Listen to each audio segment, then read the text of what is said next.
سرکاری مولوی پیدا ہوں گے, کیونکہ گورنمنٹ نے جو کام اپنے ہاتھ میں لیا نا. اب دیکھو سعودی عرب میں کتنے بڑے بڑے پرہیزگار علماء ہیں, لیکن یونیورسٹیاں وہاں گورنمنٹ کے کنٹرول میں ہیں, تو پالیسیاں کس کی چلیں گی؟ گورنمنٹ کی. اب وہ بیچارے کچھ بول ہی نہیں سکتے, جو بس ہے بس ٹھک وہ چلے گا. Order is order. تراوی 8 ہیں 10 ہیں. وہ میں بھی تراوی 2 دن پڑھی نا میں نے وہاں, تو مجھے کسی نے انہوں نے 10 کر دی. میں نے کہا شکر ہے 10 باقی ہیں, اگر یہ بھی آرڈر آ جائے ختم تو کیا ہو جائے گا, وہ بھی ختم ہو جائے گا. وہ ایک لفظ دنیا میں سب جگہ ایسا ہی ہے, سب جگہ ایسا ہی ہے. تو ہمیں یہاں آزادی ہے, کم از کم ہم کھل کے بات کر سکتے ہیں. اس آزادی کے کچھ سائڈ افیکٹ بھی ہیں, کیونکہ کھل کے صحیح بات ہو سکتی ہے تو غلط باتیں بھی کھل کے بہت ہو رہی ہیں یہاں پہ.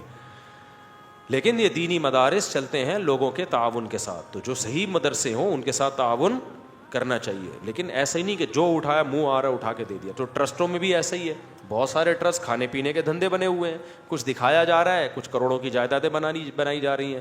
بس لوگ دیکھتے ہیں ٹرسٹ ہو, ٹرسٹ ہے تو پکڑاتے چلے جاؤ, پھینکتے چلے جاؤ. تو کچھ تھوڑا سا خدا کا خوف کرو. کیوں آپ اپنے پیسوں کو اس طرح سے ضائع کر رہے ہو؟ جب آپ تجارت میں پیسہ لگاتے ہو, آپ 100 دفعہ تحقیق کرتے ہو اچھی سی اچھی جگہ پہ لگے پیسہ, تو صدقہ کرنے میں بھی کیا کرنا چاہیے بھائی؟ تحقیق کرنی چاہیے کہ آپ کا پیسہ ضائع نہ ہو, کیونکہ اس کے پھر نقصان زیادہ ہوتے ہیں آپ غلط لوگوں کو اگر دیتے ہو. تو اللہ کہتے ہیں محبوب چیز تھا. تو حضرت ابو طلحہ نے کہا یا رسول اللہ میرا باغ اللہ کے لیے. تو آپ صلی اللہ علیہ وسلم فرمایا واہ واہ کیا خوبصورت بہترین مال.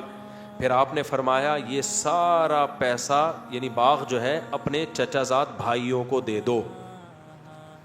یہ ہے اسلام کی خوبی. اسلام رشتہ داری جوڑنے کو جتنی ویلیو دیتا ہے, میں کیوں بار بار 4 شادیاں بچے پیدا چیخ کیوں رہا ہوں؟ میں پاگل تھوڑی ہوں. آپ کو کیا میں پاگل نظر آتا ہوں؟ میرا دماغ خراب ہے. آپ کے بچے پیدا ہونے سے مجھے کیا فائدہ ہوگا؟ وہ جب تک بڑے ہوں گے ہم تو مر چکے ہوں گے. آپ کہہ سکتے ہیں نا فائدہ یہ ہوگا کہ بڑے ہو کر میرا شکریہ ادا کریں گے. مفتی صاحب آپ کا بہت شکریہ, آپ کے بیانات سن کے ہمارے ماں باپ نے نسل روکی نہیں اور اتفاق سے ہم بھی اسی سلسلے میں پیدا ہو گئے. وہ تو جب تک بڑے ہوں گے ان میں سمجھ آئے گی ہم شاید مر چکے ہوں, اور شکریہ ادا کر کے بھی مجھے کیا ملے گا. تو اسی وجہ سے میں چیختا ہوں کہ اسلام خاندانی نظام چاہتا ہے, اسلام انڈیویجولی لائف کا قائل بولو نہیں ہے. اکیلا نہیں ہے انسان, ماں ہے, باپ ہے, دادا ہیں, دادی ہیں, نانا ہے, نانی ہے, بیوی ہے. 4 نہیں کرو, 1 ہی کر لو ٹائم پہ, لیکن نسل مت روکو. پھر بیٹے ہوں, بیٹیاں ہوں, پوتے ہوں, نواسے ہوں, بہویں ہوں, داماد ہوں. یہ ہے انسان کی نیچرل لائف, اور اسی میں انسان کا سکون ہے. اور اس میں توکل کس پہ کرنا ہے؟ اللہ پہ. خرچے پورے کرے گا اللہ. سمجھتے ہو کہ نہیں سمجھتے؟ لوگ کہتے ہیں گراؤنڈ ریئلٹی کو بھی تو دیکھو, زمینی حقیقت کو بھی تو دیکھو, مہنگائی دیکھو اور بچے پیدا کرتے چلے جائیں. گراؤنڈ ریئلٹی دیکھو, لیکن اس آنکھ سے دیکھو جو چشمہ اللہ نے آپ کو لگا کے دیا ہے.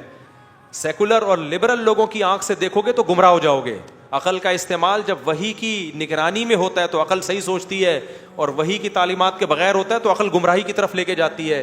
انہی عقل پرستوں نے تو ہومو سیکشولیٹی کو لیگل کر دیا نا, تو یہ وہ عقل ہے جو خدا کی تعلیمات سے بغاوت کر کے استعمال ہو رہی ہے.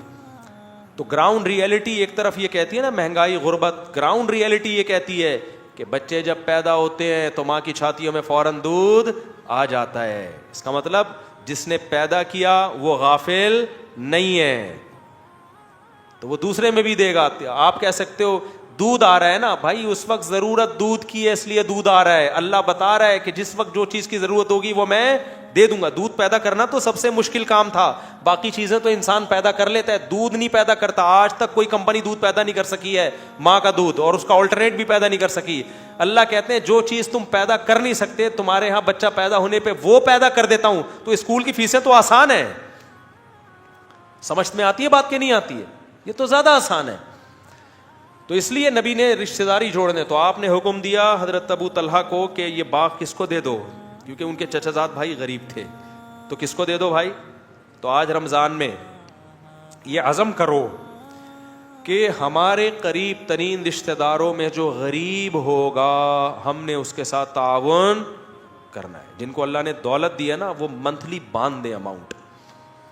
بھائی کو بھائی سے یہ کہنا نہ پڑے کہ تو کروڑوں روپے کماتا ہے, میں گٹکے کی دکان بھی نہیں کھول سکا, کچھ تو میرا خیال کر. یہ کہنا نہ پڑے, وہ خود سوچے کہ بھائی اللہ نے رشتے داروں کو لاوارث چھوڑنے سے منع کیا ہے. بیوہ بہن ہے, طلاق یافتہ بہن ہے, دل کھول کے خرچ کرو, بوجھ نہ سمجھو.